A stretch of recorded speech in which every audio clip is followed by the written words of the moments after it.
பாருங்க போட்டு, அப்பா போட் இப்படி ஆடுது. யாழ்ப்பாணத்திலேருந்து 7 தீவுகள் இருக்குது. யாழ்ப்பாணத்தை அண்மிச்சு சப்த தீவுகள் இருக்குது. நடுவில் அப்படியே உடைஞ்சிருக்கு, 2 துண்டாகவே போயிட்டுது. யாழ் அனலை தீவு சதாசிவ மகா வித்தியாலயம் சொல்லி போட்டிருக்கு. அந்த 70 தீவு போட்டு எப்படி ஆடுதோ அதே மாதிரி தான் இப்போ எங்களோட போட்டு மாடிக்கொண்டிருக்குது. இந்த தீவில் போலீஸ் ஸ்டேஷனே இல்லையா, பிஓசிக்குரிய கனெக்ட்னு சொல்லி 2-3 இடத்துல நான் பார்த்தேன். அந்த போட்டுகளில் தான் கச்சதீவுக்கு எல்லாமே கூட்டிகிட்டு போகிறேன். தனியாக வந்தால் பயமாக இருக்குது அப்படி இப்படின்றாங்க. இப்போ யாருமே இல்லை இந்த புளியந்தீவில், பெருசாக எதுவுமே இல்லை. 1979 இருக்குது. இங்கே பாருங்க, பின்னுக்கு அப்படியே ஆலமரம், இந்த பக்கம் கடல். இதுதான் வந்துட்டு அந்த பஸ். இது அண்மை காலமாக சர்ச்சையிலே இருந்தது. ஸோ கண்டிப்பாக பார்க்குறாங்க. ஏதாவது ஒரு உங்களுக்கு இன்வெஸ்ட்மெண்ட் பிளான் இருந்தால் கூட இதில் பார்த்தீங்கன்னா தெரியும். பொயில மூடு சார்ந்துருக்கு தாங்க. இப்போ 40 நிமிஷம் எடுக்க வேணாம் போட்டில் போய் சேர. ஹாய், ஹலோ, வணக்கம் மக்களே. என்னொரு புது வீடியோவில் உங்களை வந்து சந்திக்கிறதுல சந்தோஷம். நாங்கள் குறிப்பாக இப்போ இலங்கையில் வடபகுதியில், அதுவும் யாழ்ப்பாணத்தில் இருக்கிறோம். யாழ்ப்பாணத்திலேருந்து 7 தீவுகள் இருக்குது. யாழ்ப்பாணத்தை அண்மிச்சு சப்த தீவுகள் இருக்குது. இந்த தீவுகளுக்கெல்லாம் நாங்கள் ஏற்கனவே முந்தி பயணம் செய்திருந்தாங்க. அந்த வீடியோக்கள் எல்லாம் பிளேலிஸ்ட்டில் போட்டிருக்கேன், மறக்காமல் அதை செக் பண்ணி பாருங்க. உங்களோட தீவுகள், நீங்கள் வாழ்ந்த இடங்கள், அதுகள் எல்லாத்தையுமே தொடர்ச்சியாக பார்த்துக்கொள்ளக்கூடிய மாதிரி இருக்குது. ஆனால் நாங்கள் இன்றைக்கு இதில் இருந்துட்டு கண்ணகியம்மன் ஜெட்டி இருக்குது, அந்த இடத்துல தான் நிற்கிறோம். யாழ்ப்பாணம் பிரதான பேருந்து நிலையத்திலேருந்து நாங்கள் பஸ்ஸில் வந்து நாங்கள் ஊர்காவற்துறையில் இருக்கிற இந்த கண்ணகியம்மன் ஜெட்டியில் இருந்துட்டு நாங்கள் இப்போ அனலதீவுக்கு போக போகிறோம். பொதுவாக இங்கேருந்து அனலதீவு 70 தீவுக்கு போட்டில் போய்க்கொள்ளக்கூடிய மாதிரி இருக்கும். நெடுந்தீவு நைனாதீவுக்கு வந்துட்டு நாங்கள் வளமையாக போகிற மாதிரி குறிகட்டுவான் இறங்குதுறையிலேருந்து போய்க்கொள்ளக்கூடிய மாதிரி இருக்கும். ஸோ இன்றைக்கி நாங்கள் மொத்தமாக 3 பேர் பயணம் செய்ய போகிறோம். ஒரு ஆள் வந்து ஏற்கனவே நடுக்கடலில் போய்கொண்டிருக்கிறார், இன்னொரு ஆள் ஜோகி. ஸோ ஜெஃப்னா ஜோகின்னு சொல்லி யூடியூப் சேனல் வச்சுருக்கிறேன். ஃபேஸ்புக், இன்ஸ்டா எல்லாமே ஜெஃப்னா ஜோகி என்ற பேரில் இருக்குது. மறக்காமல் இதில் போட்டு வரேன், நீங்கள் போய் செக் பண்ணி பாருங்கள். தொடர்ந்து ட்ராவல் வீடியோஸ் போட்டு கொண்டிருக்கார். வளமையாக டேயில் நடக்கிற விஷயங்கள் எல்லாமே வாய்ஸ் ஓவர் பண்ணி இன்ஸ்டா, டிக்டாக்கில் பார்த்துக்கொள்ளக்கூடிய மாதிரி இருக்குது. ஸோ நாங்கள் மொத்தமாக 3 பேர் போகிறோம். போயிட்டு இன்றைக்கி கேம்பிங் பண்ண போகிறோம். ஸோ இதுதான் இந்த வீடியோவாக இருக்க போது. இதுலேருந்து அப்படியே வலிக்கிடுவோம். என்ன சொல்ல விரும்புகிறீங்க? எங்கள் இந்த பயண அனுபவத்தை அண்ணாண்ட சேனலில் பொறுத்திருந்து பாருங்க. இரவுக்கு என்ன எல்லாம் நடக்க போதோ இன்றைக்கி இந்த காணொலியில் நீங்கள் பார்ப்பீங்க. அடுத்தது இன்னொரு விஷயம் என்னென்னா, போகிற வழியில் இப்போ ஜோ வந்து போட்டில் போய்கொண்டிருக்கார். போய்க்கல கொஞ்சம் மழையாக இருக்குது, ஃபுல்லாகவே தண்ணி ஏற்றுதுன்னு சொல்லி கொண்டிருக்கிறார். நாங்களுமே அப்படியே பின்தொடர்ந்து போக போகிறோம். ஸோ இதில் பார்த்தீங்கன்னாலே தெரியும். போட் டைமிங் வந்துட்டு விடியவிலேருந்து இருக்குது. நான் எல்லா போட் டைமிங் எல்லாமே உங்களுக்கு டீட்டெயிலாக சொல்கிறேன். யாழ்ப்பாணம் பிரதான பேருந்து நிலையத்தில் இருந்துட்டு இங்கே வாரத்துக்கு 120 ரூபா ஒரு ஆளுக்கு பஸ்ஸில் டிக்கெட்.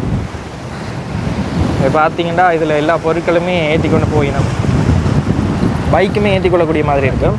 நைனாதீவு மற்றது நெடுந்தீவுக்கு போகிற மாதிரி போட் சின்ன இல்லை. நைனாதீவு வந்து போட்டெலாம் கொஞ்சம் சின்னனாக இருக்கும். இதில் கொஞ்சம் பெரிய போட் தான். இதில் பைக் எல்லாமே ஏற்றலாம். கிட்டத்தட்ட ஒரு 2 வருஷத்துக்கு முன்னே கடைசியாக போயிருக்கிறேன். இதில் பார்த்தீங்கன்னா கணக்க போட் இருக்குது. அங்கால மீன்பிடி வெள்ளங்கள் எல்லாமே நிற்கிது.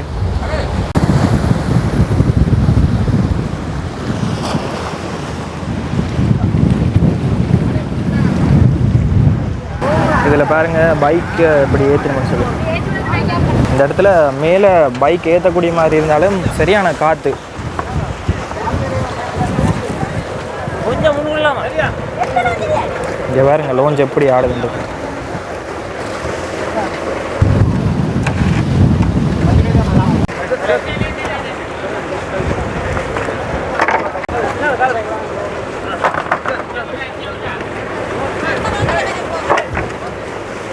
ஓகே, போட் அப்படியே எடுத்துட்டினோம். எல்லாருமே ஏறி செட்டில் ஆகி நாங்களுமே அப்படியே மேலே ஏறி இருந்துட்டோம். இங்கே பாருங்க என்னென்ன டைம்ண்ணா போட் இருக்கு, என்னென்ன டைம் போட் இருக்கு இங்கே இருந்து. ஓ அண்ணா என்னென்ன டைம் இங்கே வருது? டைம் மாற்றிட்டீங்களா? காலமே எத்தனை மணிக்கு இங்கே இங்கே கன்னியாகுமரியில் காலையில் 6 மணிக்கா? வேறு 8 மணிக்கா? 7 மணி 6, 7, 9 மணிக்கு இருக்கா? 6, 7, 9, 12, 6, 7, 9, 12, 4. கடைசி லோஞ்சு 4. கடைசி லோஞ்சு வந்து 4க்கு. ஓ கொஞ்சம் காற்றா இருக்கிறதால கொஞ்சம் காற்றா இருக்கிறதால சீக்கிரம் 12, 9 அந்த டைம் எல்லாம் ஓகே. மற்ற நேரங்களில் கொஞ்சம் காற்றாக இருக்கும். லோஞ்சி குரூப் கொண்டு வச்சிருக்காங்க. ஓகே, அதை நீங்கள் வந்து ஆட் பண்ணி வச்சுருந்தீங்கன்னு சொன்னால் வாட்ஸ்அப்பில் வருந்தானே. டைம் வந்து சில வேளை காற்றுக்கு ஏற்ற மாதிரி மாற்றுவினமே. ஸோ போட் டைம் வந்துட்டு ஃபிக்ஸ்டான டைம் வந்து இல்லை. 6, 9, 12:30, அதுக்கு பிறகு 4, 6க்கு ஒரு லோஞ்ச் இருக்கிறது. ஆனால் அது வந்துட்டு காற்று அப்படின்னு சொன்னால் இல்லாமல் நிப்பாட்டிடுவேணுமா.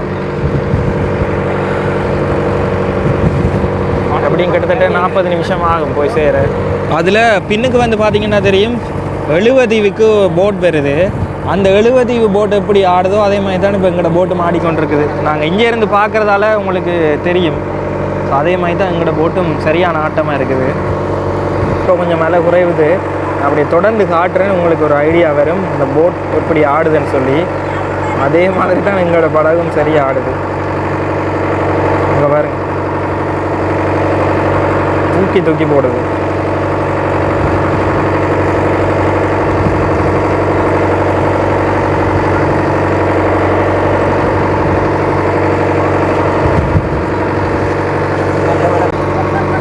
போட்டில் வந்து பார்த்தீங்கன்னா வெயிட் எல்லாம் அந்த பக்கம் தான் ஏற்றிருக்கு. அங்கால தான் மோட்டர் பைக் எல்லாமே இருக்குது, பொருட்கள் எல்லாம் வச்சிருக்கணும். ஆனால் போட் வந்து இந்த பக்கம் சாஞ்சிருக்குது. இங்கே பாருங்க, தண்ணி அங்கேருந்து ஏற்றுது. அண்ணா வந்து என்ன சொன்னவரேன்னு சொன்னால், அம்மன் கோயில் இருக்குது தானே, நயினாதீவு அம்மன் கோயில் திருவிழா டைமில் வந்துட்டு என்ன கொஞ்சம் காற்றாக இருக்கும், அலை கொஞ்சம் கூடவாக இருக்குமெண்டவ. நயினாதீவு திருவிழா எல்லாம் முடிஞ்சு ஒரு 3 நாளைக்கு இப்படி தான் இருக்குமா. அதுக்கு பிறகு தான் இந்த அலை எல்லாமே கொஞ்சம் குறையும். போட் நகருதே இல்லை.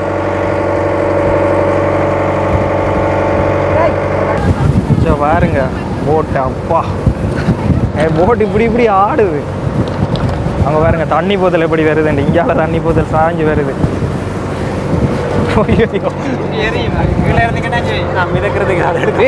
ஆளை அப்படி ஜம்ப் பண்ண வைக்குது.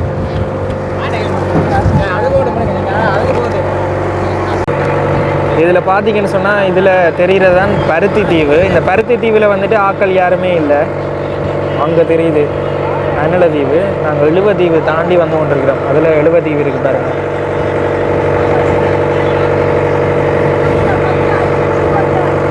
மற்றது என்ன விஷயம்னு சொல்லி பார்த்தீங்கன்னா, இந்த இடத்துல போட் ஓடுறதுக்கு வந்து ஒரு அனுபவம் வேணும். ஏன்னா சில இடத்துல வந்துட்டு பாறைகள் இருக்குது, பாறை கல் எல்லாமே இருக்குது தானே.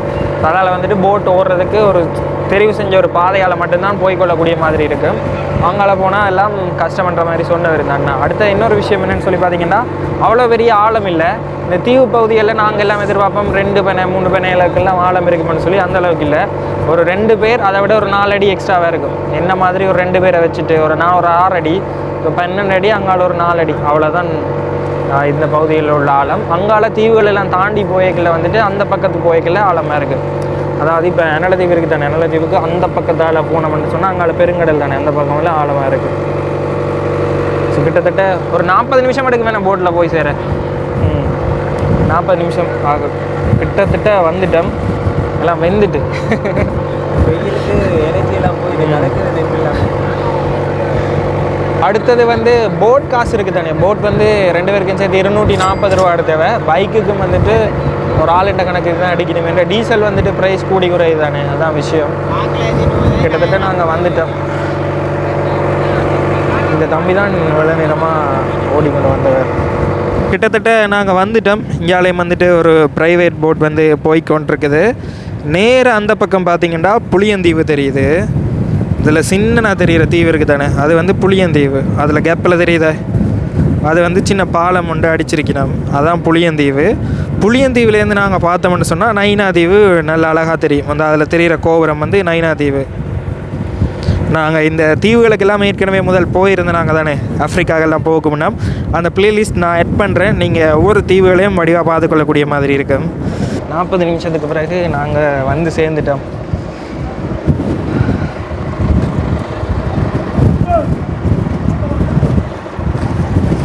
இந்த அனல தீவில் வந்துட்டு பஸ் வந்து கிட்டடியில் அண்மையில் விட்டவ. ஸோ அந்த பஸ் வந்துட்டு பழைய பஸ்ஸை கொண்டு வந்து விட்டவேன்னு சொல்லியிருந்தவ.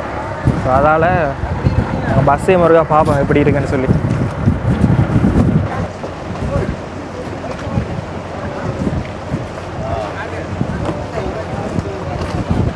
ஓகே, நாங்கள் இப்போ தீவுக்குள்ளே வந்து இறங்கிட்டோம். இதில் பார்த்திங்கன்னா கணக்க போட்டுகள் நிற்கிது. ஸோ அதிகளவாக இந்த பெரிய மாதிரி இந்த போட்டுகளில் தான் கச்சதீவுக்கு எல்லாமே கூட்டிகிட்டு போவினோம். நல்லா இருக்குது. பின்னர் நேரம் வந்து நாங்கள் இதுதான் வந்துட்டு அந்த பஸ். இது அண்மை காலமாக சர்ச்சையிலேயே இருந்தது, பார்த்துருப்பீங்க சமூக வலைத்தளங்கள் எல்லாம். பழைய பஸ்ஸை வந்து திருத்தி போட்டு கொண்டு வந்து கொடுத்தவைன்ற மாதிரி. பஸ்ஸில் கடைசியாக நாங்கள் லோஞ்சில் வந்து ஏறின உடனே அப்படியே ஏற்றி கொண்டு போகிற மாதிரி கணக்காக நிற்கிது. ஓகே, நாங்கள் அப்படியே இனி ஜோக்கு கோல் அடிக்கணும். ஜோக்கு கோல் அடிச்சுட்டு எங்கே நிற்கிறீங்கன்னு பார்த்துட்டு தீவில் போயிட்டு எங்கேயாவது ஒரு நல்ல இடமா பார்த்து கேம்பிங் பண்ணணும். இரவுக்கு எல்லாமே இங்கே தான் சாப்பாடு. உண்மையாக தீவு வாழ்க்கை நல்லா இருந்தது. அந்த அண்ணாவோடையும் காய்ச்ச நாங்கள் கணக்க விஷயங்கள் பகிர்ந்து கொண்டு கிட்டத்தட்ட 40 நிமிஷமாக அந்த அண்ணாவோட கதைச்சு கொண்டே வந்து நாங்கள் தர்சன் அவர்கிட்ட பேர் வீடியோவில் பார்த்துருப்பீங்க. கணக்க விஷயங்கள் சொல்லி கொண்டிருந்தவர். இன்ட்ரெஸ்டிங்கான சுவாரஸ்யமான விஷயங்கள்லாம் ட்ராவலிங் பண்ணிக்க தான் உங்களுக்கு கிடைக்கும். ஸோ ஃபுல்லாக நானும் வீடியோவில் உங்களுக்கு சொல்லிடுறேன். அதை என்ன உங்களுக்கும் போர் அடிச்சிட மாட்டதால். இங்கே பாருங்கள் எவ்வளோ அழகான இடம்னு சொல்லி. உண்மையை சொல்லப்போனால் இந்த மாதிரியான இடங்கள் இருக்குது தானே, இந்த மாதிரியான இடங்கள் தான் தாய்லாந்துலேயும் இருக்குது. ஆனால் அதை வந்து டூரிஸ்ட்டுக்கு ஏற்ற மாதிரி கொஞ்சம் மாற்றி அமைச்சிட்டு கிட்டத்தட்ட 250 ஹோர்ஸ் பவர் இன்ஜின் உள்ள 3 இன்ஜின் கூட்டிகிட்டு ஃபீஃபி ஐலாண்டுக்கெல்லாம் போயிடும். நாங்கள் இப்போ வந்தது 40 நிமிஷத்தை வெறும் ஒரு 10 நிமிஷத்துலேயே கொண்டு வந்து விட்டுருவாங்க. அந்த மாதிரியான விஷயங்கள் எல்லாம் இருக்குது. ஓகே, நாங்கள் அப்படியே எங்கேயாவது போயிட்டு அடுத்தடுத்த பிளானை நாங்கள் 3 பேருமே டிஸ்கஸ் பண்ணிவிட்டு உங்களுக்குமே வந்து சொல்லிக்கொள்கிறேன். அந்த பக்கம் பார்த்திங்கன்னா தெரிகிறதான் பருத்தி தீவு. காலமாக வந்து பார்த்திங்கன்னா நாங்கள் இந்த தீவின் அந்த முனைக்கு போனோம்டா அதுலேருந்து போட் அடித்து அங்கே போய்க்கொள்ளக்கூடிய மாதிரி இருக்கும். 7 மண்டா பிளான் பண்ணிவிட்டு அங்கேயுமே போய் காட்டுறோம் நாளைக்கு. ஓகே, நாங்கள் இறங்குதுறையிலேருந்து அப்படியே வாரம். இதில் ஒரு கோயில் இருக்குது. பின்னேற நேரம் நல்ல அமைதியாக இருக்குது இடமே. அப்படியே நாங்கள் போகிறோம். இந்த மாதிரி யாழ்ப்பாணத்தை சுற்றி மொத்தமாக 7 தீவுகள் இருக்குது. சப்த தீவுகள்னு சொல்லினோம். சின்ன சின்ன தீவுகள் வராது. இந்த பருத்தி தீவு அதெல்லாம் பெருத தெரியலை. முக்கியமான 7 தீவுகள் இருக்குது. என்ன பருத்தி தீவில் ஆக்களே இல்லை. ஸோ அந்த தீவுகளுக்கெல்லாம் போகிற ஐடியாவில் இருக்கிறோம். ஆனால் இந்த முறை தீவை ஃபுல்லாக எக்ஸ்ப்ளோர் பண்ண மாட்டோம். சும்மா எங்களுக்கு தெரிஞ்ச இடங்கள் அதெல்லாம் காட்டிட்டு ஏதாவது இன்ட்ரெஸ்டான விஷயம் இருந்தால் உங்களுக்கும் காட்டிட்டு டென்ட் எடுத்துகிட்டு வந்திருக்கிறோம். மொத்தமாக 2 டென்ட். ஒரு டென்ட்டில் 3 பேர் படுக்கலாம், இன்னொரு டென்ட்டில் 2 பேர் படுக்கலாம். நான் கூட பழைய வீடியோவில் சொல்லியிருப்பேன் இன்னொரு டென்ட் வந்து சிங்கப்பூர்லேருந்து வந்து கொண்டிருக்கேன்னு சொல்லி. ஸோ கஷியன் அண்ணாண்ட மகன் வரைக்க அது இங்கே வந்து சேர்ந்துட்டு அந்த டென்ட்டையுமே கொண்டு நாங்கள் இங்கே பாருங்க இடமெல்லாம் எப்படி இருக்குன்னு சொல்லி.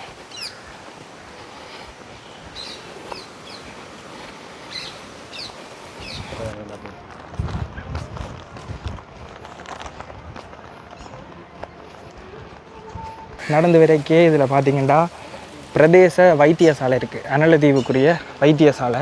உள்ளுக்கு பார்த்திங்கன்னா ஆம்புலன்ஸ் வசதி எல்லாமே இதுக்குள்ளே இருக்குது. இன்னொரு விஷயம் இந்த தீவை பொறுத்த வரைக்கும் கேள்விப்பட்டேன் நான், இந்த தீவில் போலீஸ் ஸ்டேஷனே இல்லையா. போலீஸ் ஸ்டேஷனே இல்லை.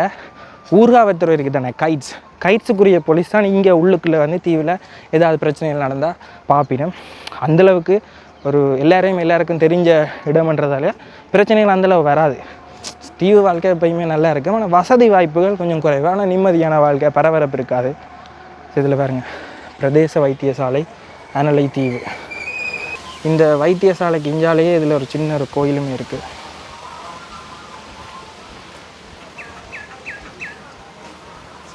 இதில் இருந்துட்டு நாங்கள் போயிட்டு புளியந்தீவு இருக்குது தானே, புளியந்தீவுக்கு இடைப்பட்ட அந்த துண்டுக்குள்ளே எங்கேயாவது ஒரு இடத்துல கேம்பிங் பண்ணி இன்றைக்கி நைட் ஸ்டே பண்ண போகிறோம். இங்கே தெரிஞ்சாக்கள் இருக்கணும், இருந்தாலுமே எங்களுக்கு கேம்பிங் பண்ணி இருக்கணுன்றதுக்காக வந்திருக்கிறோம். இந்த இடத்துல இருக்கிற வீடுகள் எல்லாம் பாருங்கள், சின்ன சின்ன வீடுகள் தான் இருக்குது. இப்படியே ஃபுல்லாக இந்த இடத்துல மாடுகள் எல்லாம் மேய்ஞ்சி கொண்டிருக்கு. பெருசாக ஆட்களே இல்லை, ஒரு கொஞ்சம் பேர் தான் பார்க்கக்கூடிய மாதிரி இருக்குது. வீடுகளும் இந்த பகுதியில் அந்தளவுக்கு சரிவாக எல்லாமே இல்லை.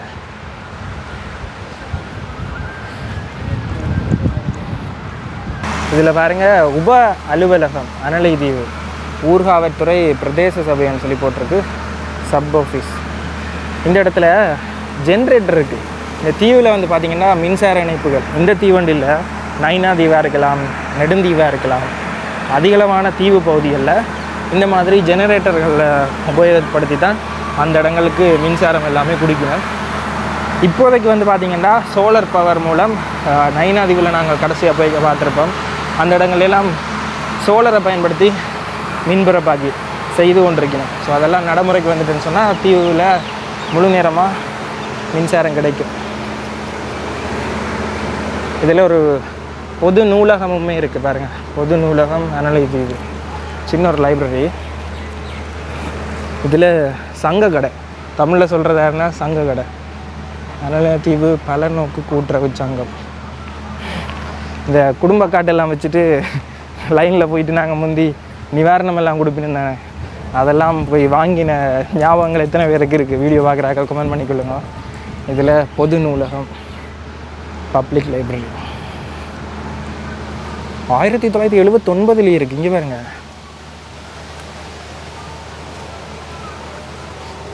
அனலை தீவுக்குரிய பப்ளிக் லைப்ரரி. அந்த பக்கம் ஒரு கோயிலுமே இருக்குது. இந்த இடங்களெல்லாம் 2 வருஷத்துக்கு முன்னே வந்து ஃபுல்லாகவே எக்ஸ்ப்ளோர் பண்ணினாங்க. அந்த ஞாபகங்கள் எல்லாம் வருது. அந்த வீடியோக்கள் இந்த தீவில் இருந்து நீங்கள் வெளிநாடுகளில் இருக்கிறீங்க, இந்த தீவு சம்மந்தமாக ஃபுல்லாகவே நீங்கள் டிஜிட்டலாக ஒரு வீடியோவோடாக பார்க்கணும்னு சொன்னால் ப்ளேலிஸ்ட் ஆட் பண்ணியிருப்பேன். ஸோ மறக்காமல் அதையுமே போய் செக் பண்ணி பாருங்கள். இங்கே பாருங்கள், இதுதான் பஸ் ரூட்டுமே.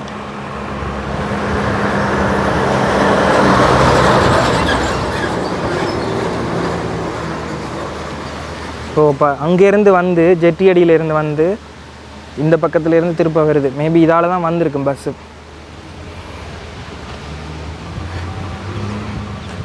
இந்த இடத்துல ஒரு கோயில் இருக்குது. என்ன கோயில்னு தெரியலை. நாங்கள் கேம்பிங் பண்ண வந்துட்டு இந்த இடத்தையே எக்ஸ்ப்ளோர் பண்ணுற மாதிரி இப்போ வீடியோ போய்க்கொண்டிருக்கு. பிள்ளையார் கோயில் ஒன்று இருக்குது. பெரியபுலம் ஸ்ரீ சங்கரநாதர் மகா கணபதி பிள்ளையார் தேவஸ்தானம்னு சொல்லி போட்டிருக்கு. ஒரு பிள்ளையார் கோயில்.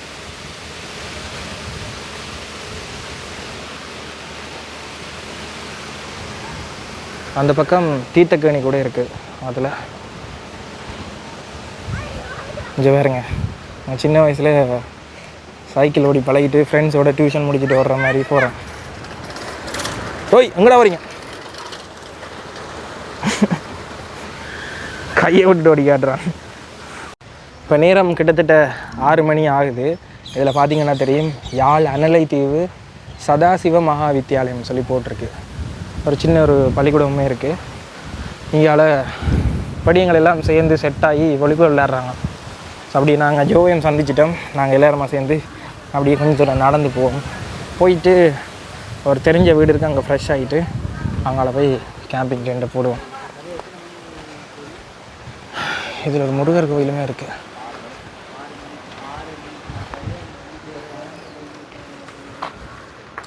இந்த அனலை தீவில் வந்து பார்த்திங்கன்னா முகவர் வங்கியல், அதாவது ஏஜென்ட் பேங்கிங்னு சொல்லி போட்டிருக்கு.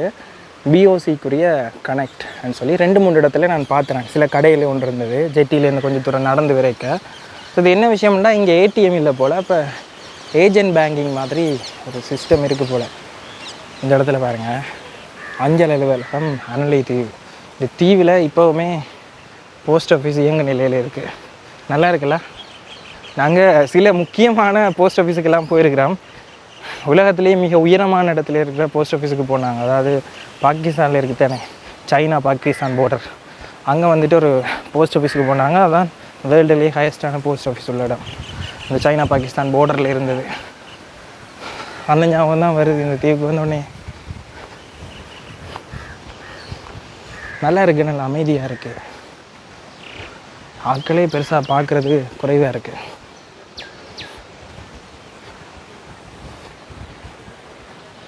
சின்ன சின்ன கடைகள் இருக்குது. பொதுவாக இந்த ரெஸ்டாரண்ட் மாதிரி எந்த கடைகளுமே இல்லை. எனக்கு தெரியலையான்னு தெரியல. வீடியோ வேறு அதை பார்க்குறீங்கன்னு சொன்னால் கமெண்ட்ஸில் சொல்லிக்கொள்ளுங்கள். இங்கெல்லாம் அப்படியே கிழுவங்கதிகள் இதில் தான் நான் முந்தி வீடு எல்லாமே போடுவோம். இதுக்கு பிறகு மேலே பெனமட்டை இருக்குது தானே, அதை அப்படியே வேவினும், வேஞ்சு நல்லா அழகாக செய்வினும். இதில் ஃபுல்லாகவே கிழுவங்கதியெல்லாம். இங்கே பாருங்கள்,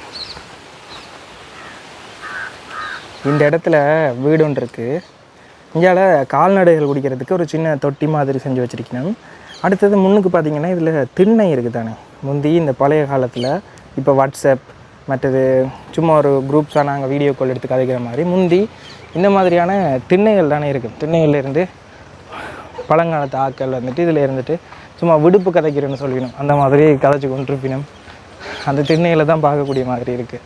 சில இடங்களில் இப்போவுமே அதை வச்சு கட்டுற ஒரு முறைமை ஒன்று இருக்குது. இதில் நாங்கள் போய் கொண்டிருக்கே இதில் பார்த்திங்கன்னா தெரியும், பொயில மூடு சார்ந்துருக்கு தானே, எனக்கு பேர் சரியாக தெரியலை, மறந்துட்டு. எங்களோட ஊர் கோண்டாவிலெல்லாம் முந்தி பொயில செஞ்சுட்டு இது அப்படியே இதில் ஊமைக்கொட்டை அதெல்லாம் போட்டுட்டு உள்ளுக்கு அடுக்குவினம், மேலே வந்து இப்படி கட்டி தொங்க விடுவினம். கட்டி தொங்க விட்டுட்டு இதில் இருந்து புகை மூட்டைகளில் அப்படி புகை வரும். அதில் பொயில வந்து அப்படியே இதில் நெருப்பு புகையை ஊட்டி அதை பிறகு காய வைப்பினோம். அது பார்க்க நல்லா இருக்குது. இப்போ எங்கள் ஊரில் எல்லாம் 1-2 பேர் தான் செய்யணும். முந்தி எல்லாத்த வீட்லேயுமே ஒரு குறிப்பிட்ட சீசனுக்கு பொயில் அறுவடை செஞ்சு மதில் எல்லாம் காய வச்சா பிறகு இந்த மூடு சாந்தில் இதண்டுவினோம். அது ஒரு வாசமும் அடிக்கும், ஊர் ஃபுல்லாக புகையாகவே இருக்கும். இங்கே பாருங்க, பிறகு இதில் கட்டியெல்லாம் தொங்க விடணும். அதை பார்க்கவே நல்லா இருக்குது. இது பாருங்க, என்னடா இதெல்லாம் புதுசாக காட்டுறேன்னு சொல்லிக்க நடந்து ரிலாக்ஸாக கேட்க இதெல்லாம் பார்க்கக்கூடிய மாதிரி இருக்குது. அதால் ஓகே, இப்போ கடைசியாக கேம்பிங் போகிறதுக்கு முன்னம் இதில் சாப்பிட்டே போவோம்னு சொல்லி, ஏன்னா இங்கெல்லாம் நாங்கள் கேம்பிங்க்கு தேவையான திங்ஸ் எல்லாம் வாங்கலை, அவசரத்தில் வந்ததால் அதால் இங்கேயே சாப்பிட போகிறோம்.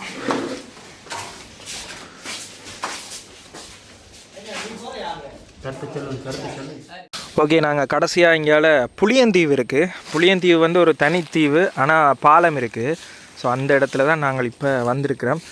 இதில் ஒரு ஆலமரம் இருக்குது. ஆலமரத்துக்கு கீழே நாங்கள் அப்படியே கேம்பிங் பண்ண போகிறோம். இதில் இருந்துட்டு அங்கால ஒரு கோயில் இருக்குது புளியந்தீவில். அந்த கோயிலில் இருந்துட்டு அப்படியே போட்டுகள் எல்லாம் இதில் கொண்டு வந்து வச்சுருப்பேன், நாளைக்கு காட்டுறேன். கீழே கொஞ்சம் க்ளீன் பண்ணிவிட்டு இதில் கேம்பிங்கை போடுவோம். இங்கே அப்படியே கடல், நாளைக்கு தான் தெரியும். இதுலேருந்து நைனாதீவு பார்க்கக்கூடிய மாதிரி இருக்கும். ஸோ யாருமே இல்லை இந்த புளியந்தீவில், பெருசாக எதுவுமே இல்லை. 1-2 வீடுகள் தான் பார்க்கக்கூடிய மாதிரி இருந்தது. டெண்டை போட்டுட்டு யோகி எப்படி இருக்குது? இதே தனியாக வேண்டா இங்கே நான் வந்திருக்க மாட்டேன். தனி இருக்கிற தைரியம் பயப்பட வேண்டும் இல்லை. நாங்கள் கடைசியாக எங்களோட டெண்டை போட்டுட்டோம். இதில் பார்த்தீங்கன்னா 3% டென்ட் இருக்குது. இங்கே பெருசாக இருக்கிறது, அந்த பக்கம் இருக்கிறது 2% டென்ட். நல்ல வடிவாக இருக்குது. பின்னுக்கு அப்படியே ஆலமரம், இந்த பக்கம் கடல். ஸோ நாளைக்கு இந்த இடத்த அப்படியே உங்களுக்கு காட்டுறேன். மழை வராதுன்றதால நாங்கள் ரெயின் கவர் போடல. உண்மையிலேயே 3% டென்ட் வந்து வடிவாக 2 பேர் படுக்கலாம். 2% டென்ட்டில் ஒரு ஆள் தான் வடிவாக படுக்கலாம். ஸோ அதால் நீங்கள் 2% டென்ட் பிளான் பண்ணுறீங்கன்னு சொன்னால் 2 பேர் படுக்க போகிறீங்கன்னா 3% டென்ட்டே பிளான் பண்ணிக்கொள்ளுங்க. பேக்ஸ் எல்லாமே உள்ள வச்சுட்டு கம்ஃபர்டபுளாக படுக்கலாம். ஏன்னா நான் வந்து கிட்டத்தட்ட 6 ஃபுட் 6 அடி. ஸோ 6 அடிக்கு 3% தான் சரியாக இருக்குது. அதை பார்த்துக்கொள்ளுங்க. ஓகே மக்களே, நாங்கள் அப்படியே படுக்க போகிறோம். அந்த பக்கம் நிலவு வெளிச்சம், அங்கால அப்படியே நைனாதீவு அம்மன் கோயில் அந்த பக்கம் தெரியுது. காற்றுக்காக நாங்கள் டெண்டை இடம் மாற்றிட்டு இந்த பக்கத்தில் போட்டுட்டோம். 3% 2 பேர் வழியாக படுக்கலாமே, நல்ல ஸ்பேஸ் படுக்கலாம். 3 பேர் வழியாக படுக்கலாம். 2 பேருக்கு கம்ஃபர்டபுளாக தாராளமாக படுக்கலாம். ஜோக்கு வந்து தனி டென்ட் கொடுத்துருக்கான். ஆள் வந்து தனிமையை நிறைய விரும்புகிறார். ஆளை வந்து பின்னால் கழிச்சாச்சு. ஓகே, குட் நைட் மக்களே. நாளைக்கு வந்து உங்களை சந்திக்கிறேன். நாளைக்கு ஏதாவது ஒரு தீவை பிளான் பண்ணிவிட்டு அப்படியே வெளியிடுவோம். பாய்.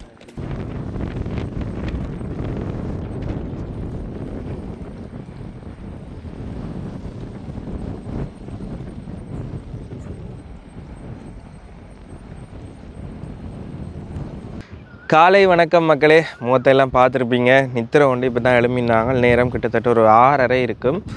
இந்த இடத்துல பெருசாக வாகன இறைச்சலோ எதுவுமே இருக்குது, இல்லைனா நல்லா ரிலாக்ஸாக இருந்தது.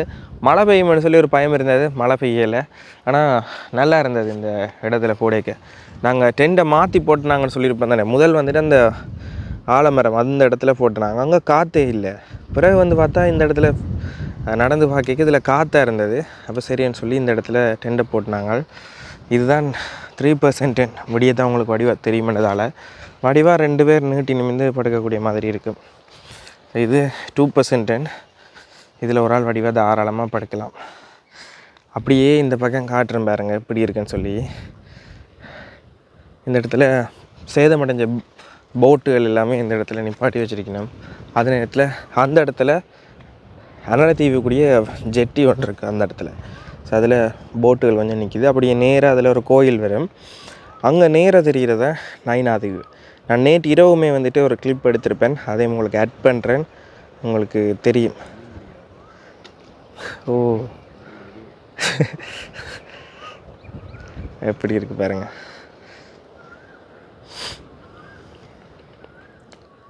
தண்ணி வந்து இஞ்ச வரைக்கும் ஏறி இருக்குது, அது இரவில் ஏறுந்தானே. இப்போ தண்ணி அங்கே போயிட்டு நான் நினைக்கிறேன் திருப்ப மத்தியானம் இல்லை பகல் நேரம் இங்கே தண்ணி ஏறிடும் போல்.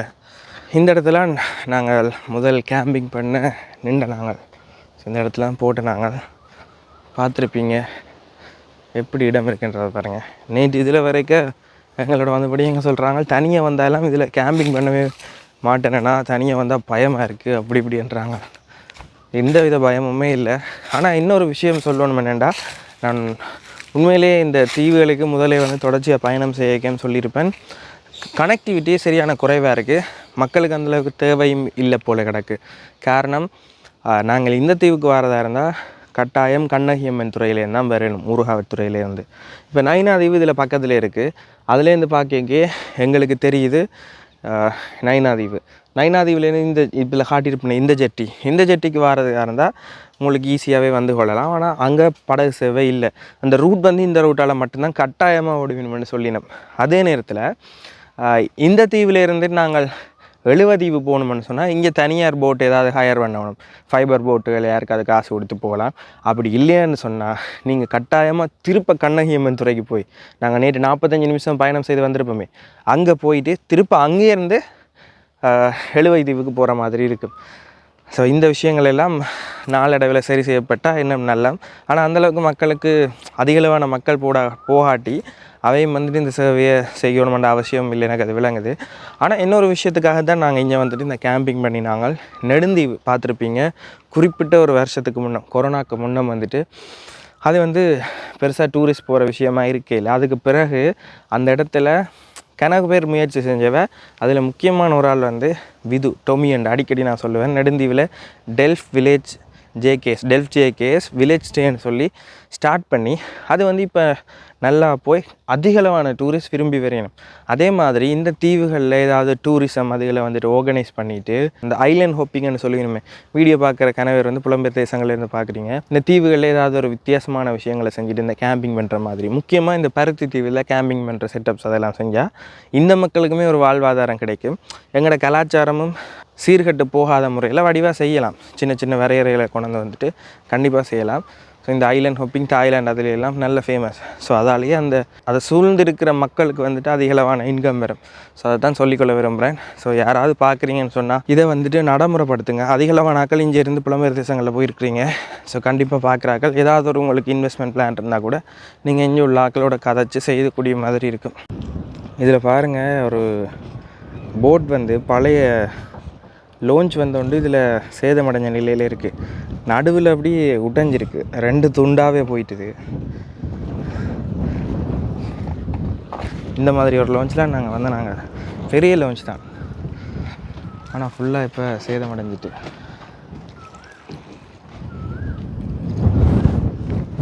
அந்த பக்கம் பாருங்க, இப்போ தான் தொழிலுக்கு போயிட்டு அப்படியே வரினோம்.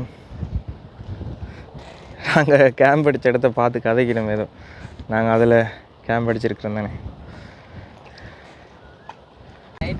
ஓகே, இப்போ மீன் பிடிச்சிட்டு வந்திருக்கணும், அதில் காட்டியிருப்பேன் தானே. இப்போ தான் வந்தவையான்னு சொல்லி விடிய போயிட்டு அப்படியே வந்தவையா.